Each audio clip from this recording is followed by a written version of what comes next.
Petite vidéo pour vous présenter cette housse de couteau Victorinox. Je l'ouvre, je vous montre ça tout de suite. Voilà, une fois ouverte, ça donne ça. Et ça, vous avez des trucs pour protéger les couteaux quand on les enroule. Mais voilà les différents. Je vais vous les montrer un par un. D'ici 30 secondes, le temps de m'installer, et je vous présente ça et je vous explique leur fonction.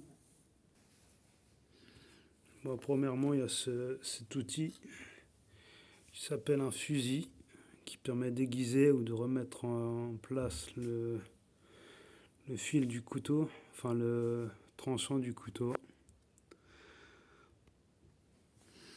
Et voilà les petits ustensiles. Là, vous avez un couteau d'office, simple. Là, vous voyez les initiales. Les initiales. D'ailleurs, j'en reparlerai à la fin. Ce qui rend un peu plus cher la mallette, qui est d'environ 300 francs. Avec les initiales, ça rajoute une vingtaine de francs pour le total. Et ça, c'est un ustensile pour, avec les ronds pour faire ah, comme éplucher un peu les citrons pour faire des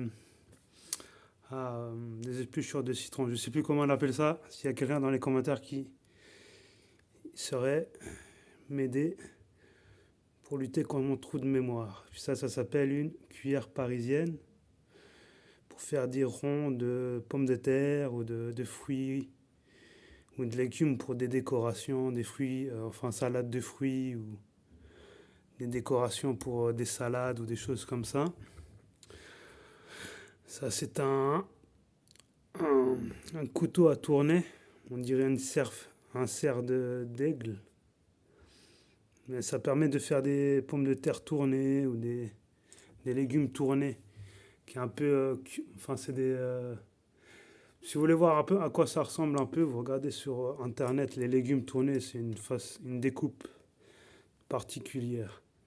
Et ça, justement, ça permet aussi de faire les épluchures d'agrumes, de citron, etc. Un peu différent, un peu plus épaisse que l'autre, avec les petites rainures là. Un économe qui est juste d'un côté, je crois qu'il est juste pour les droitiers. Il existe aussi avec, pas que de ce côté-là, où il y a les deux côtés, pour les gauchers et les droitiers. Mais j'ai que celui-là pour moi. Voilà. Moi, je continue avec les grands modèles, j'arrive. Voilà la suite. Ça, c'est un grand légumier ou un couteau à trancher, comme ils disent sur la commande, là, avec mes initiales encore. Et on me voit à travers, parce qu'ils sont neufs, ils brillent. Je crois qu'il doit faire 20-25 cm. Celui-ci. Une spatule pour les tartes, tout ce qui est tarte, sucré, tout ça. Avec le logo Victorinox. Et les initiales là. NSF. Pour National Society Food, un truc comme ça. Je ne savais pas ce que c'était, mais je me suis renseigné. C'est un label pour l'Amérique pour dire que c'est conforme aux, aux directives pour l'alimentation chez eux.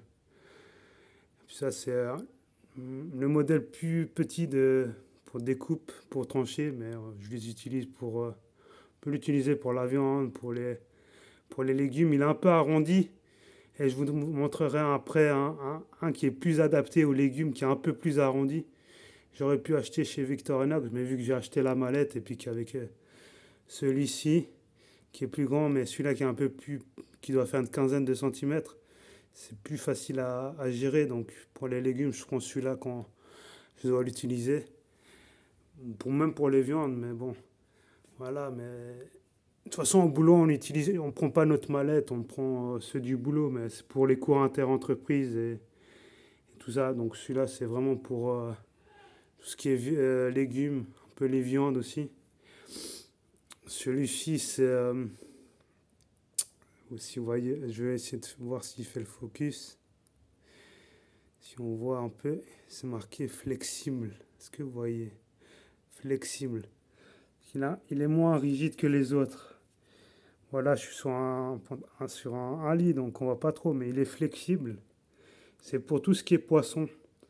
Pour fileter le poisson, enlever la peau, enlever les filets de la colonne vertébrale du poisson. Après ça, il y a celui-là qui est vraiment l'inverse, qui est rigide, qui est une lame un peu plus courte et étroite et rigide. C'est pour désosser la viande, enfin enlever la viande des os. Et là, le couteau à pain avec les dents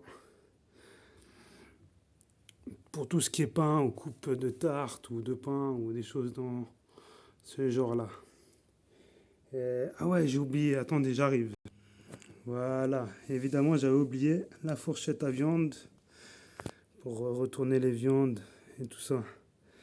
Et je reviens dans 30 secondes avec deux modèles de couteaux qui n'étaient pas dans cette housse, mais que j'ai envie de vous montrer justement pour vous expliquer, euh, vous montrer un vrai légumier japonais, puis un couteau à viande. J'arrive tout de suite. Voilà les deux modèles que je vous disais. Celui-ci, le modèle à viande, attention, qui est vraiment plat, qui est vraiment pour la découpe des viandes, tout ce qui est poulet, volaille, qui est vraiment plat, comme vous voyez, qui est vraiment une lame plate. Et comme je vous disais, voilà, c'est un modèle un peu japonais que j'ai, les deux que j'ai gagné lors de ma première formation, que un de mes chefs m'avait offert pour la viande. Et comme je vous disais, ça c'est un modèle un peu japonais pour tout ce qui est vraiment légumes. Et vous voyez, comme je vous disais, comparé à l'autre, qui est vraiment beaucoup plus arrondi, ce qui permet que quand on est sur la planche, de vraiment, avec un mouvement circulaire, de bien pouvoir tailler les légumes. Modèle que je risque d'acheter chez Victorinox, un peu arrondi dans ce domaine-là, enfin dans un peu format là, un peu arrondi, avec, avec le manche en matière un peu plastique, qui, même les mains mouillées, tient. Et ça, c'est les manches qu'il y a sur les Victorinox, sur les autres que je vous ai montré aussi. Pour bien ne pas glisser, ce qui est vraiment bien, c'est ces manches-là un peu en polymère, qui tiennent, même les mains mouillées, qui ne glissent pas. Comparé à ce modèle-là qui a un manche un peu plastique, qui, je pense, j'ai essayé, ne glisse pas trop, mais pourrait glisser un peu plus. Donc, voilà. J'en aurais fini avec ces modèles, enfin avec les couteaux, la mallette. Et si vous avez d'autres questions et vous voulez que je refasse, parce que j'étais un peu brouillon, n'hésitez pas. Et puis si vous avez bien aimé, bah, likez, partagez, abonnez-vous et n'hésitez pas à donner d'autres idées de vidéos. Et je risque de faire un live bientôt et vous serez invité, je pense, dans la semaine qui vient. Là, je vais faire ça. Et bon, les prix, je vous ai dit, c'est à peu près 300 francs la mallette, sans compter ces deux-là que j'ai gagnés. Et voilà quoi, donc n'hésitez pas. J'espère que je n'aurais pas été trop bruyant et que vous avez apprécié. Allez, sur ce, passez une bonne journée et bonne semaine à vous. Et bisous bisous.